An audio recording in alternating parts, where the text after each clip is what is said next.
2026年6月2日每日靈修，主的話語給我們信心和智慧。569要保守你心。每日靈修小品。經文：你要保守你心，勝過保守一切，因為一生的果效是由心發出。箴言4章23節。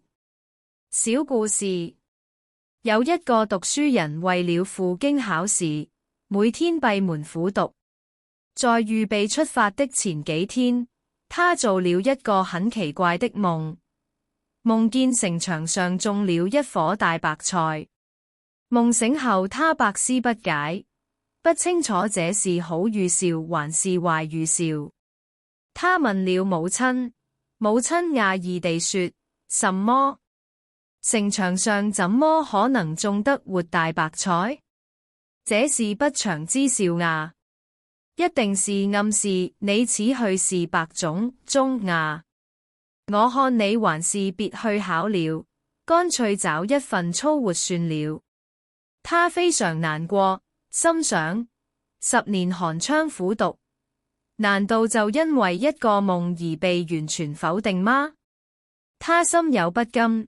又問了父親，父親很開心地面說：恭喜你啊，在城牆上面種大白菜，這表示你這次考試會高中啊。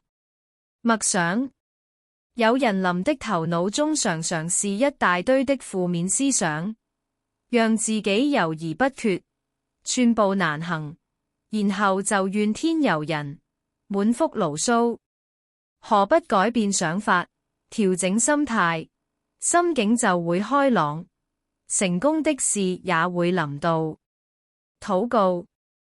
親愛的天父上帝，求你憐憫我們是何等的軟弱，我們很多時候很容易受到旁人的言語而影響我們的心境和行動。求你幫助我們，有主在心中，保守我們的心思意念，持守我們對你的信心，不輕易受到言或批評的意見而動搖我們的信心，讓我們全心依靠你，凡事都遵照你的旨意而順利完成任務。我們感恩禱告是奉主耶穌基督的名，阿門。